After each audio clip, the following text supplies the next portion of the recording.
Doing such sadhana does not make you defenseless. Actually quite the opposite.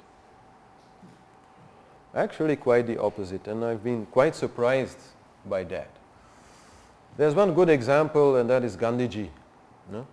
When he was thrown out of that train in South Africa because it was for whites only, he felt anger. But he was doing anger-sadhana. He did not want that. So he said, well, this is not possible. I cannot just ignore that. Somebody's got to do something.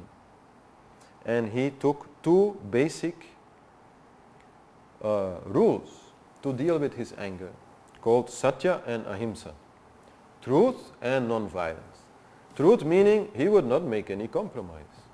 The British would try all kinds of negotiations and so on, but he just simply said, no, you are occupying a country which is not yours. Please go back to your own country and leave us in peace. He never changed that. He never went for any other thing than that. Truth. He would stick to it, but non-violently. Non-violently in deeds, in words and in thoughts. You can read all what he said and wrote, and he never said anything bad about the British.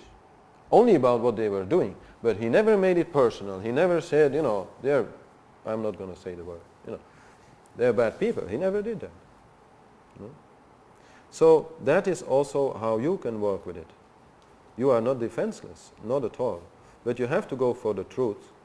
And that also means in a relationship that you have to be ready to get out of it. If you tell a person, you are doing this and this and that, and I can't have it, but that person doesn't want to listen, keeps on doing it, you have to separate. And you have to be ready to do that. And in 99% of the cases, the moment you do that, the other person will come and say, because there's a reason for the relationship. So that is the best way to handle somebody who's really difficult to handle, is to say, okay, now you listen. Either you do it like that or I'm off. I'm gone, I'm no longer playing with you. Like with my son, I have an 8-year-old son. He was quite a test for my anger sadhana, Yeah, it's not easy. So at the beginning I used to kind of fake the anger, just make a little harsh sound, and he wouldn't see the difference. But that's not so good when you're doing anger sadhana, because even those sounds, if you don't mean it, they will still change your biochemistry. They will still have an effect on you. So if you can avoid it, do it. Nowadays, I only do it when I'm afraid he's going to run under a car or something, because he's so, wild, and I just have to shout, so he listens. But otherwise, I don't use it anymore. But what I use very often is, okay, if you're not behaving, I'm not playing with you. Like children do, also, between themselves. It's much more efficient than punishment. Punishment is also possible, but it should happen without anger.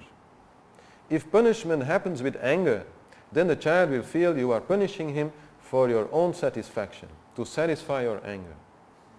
If you can punish him peacefully, just say, okay, you did that, I was warning you, now no pocket money or something, then he will feel it is justified. Then he will feel that as a father, I'm doing my part, I have a role to play, and next time he'll try to do better. I'm also a business consultant, and as usual, you have lots of customers who don't pay in time. They just like to, keep the money as long as they can on their own bank account and get the interests, It's just natural, nothing wrong. But at some point it may become difficult. You run out of money. So before I did anger sadhana, I used to, take the phone and shout and, get angry with them because I was afraid that I wasn't going to be able to pay my own bills. But then, okay, I had to stop that. So I just phoned them and very gently say, well, that invoice, what happened? Just not paid. And then, not make a big deal out of it. Just make sure they got the message. Maybe they didn't know. It's possible. And then, talk about the business or whatever. And surprise, surprise, these days all my clients, they pay in time. All of them.